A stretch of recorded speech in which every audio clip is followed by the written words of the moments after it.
هی واتساپ گایز، چطورید بچه؟ خب اومدیم با کارت 5 میلیونی همستر. امروز اسم کانال تلگراممونم عوض شده ولکس و اینم که از پروفایلمونه.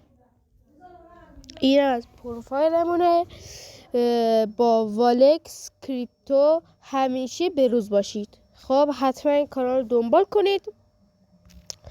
خب بریم سراغ کارت 5 میلیونی امروز. اینم گروه هم 5 عضو داریم. خیلی کسا حرف نمیزنن.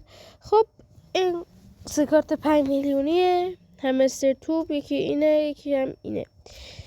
بریم داخل همستر و من داخل همستر 1 میلیاردی شدم بعد از ماها.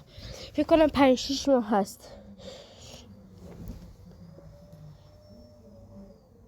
خب اینو باید ویدیو بلند بذارم چون همین الان 1 دقیقه تموم شد.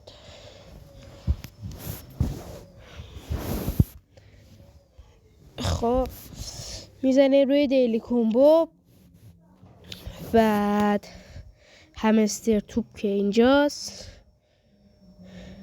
اینو برمیداریم میریم داخل وب 3 ببینیم کارت جدیدی داده. خب فکر کنم این بود. حالا من یه لحظه، آره خودش بود، همین اینه که ارزشش داره 1,400,000. من 4 میلیون سود میکنم روش.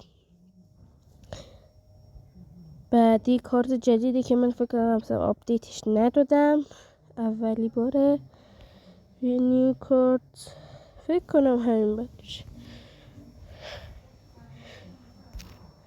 خب بیایم بیرون. نه این نبود، یه لحظه نه بچه ها اینه 60,000 تومن چاک و پروفیل. خیلی عالیه.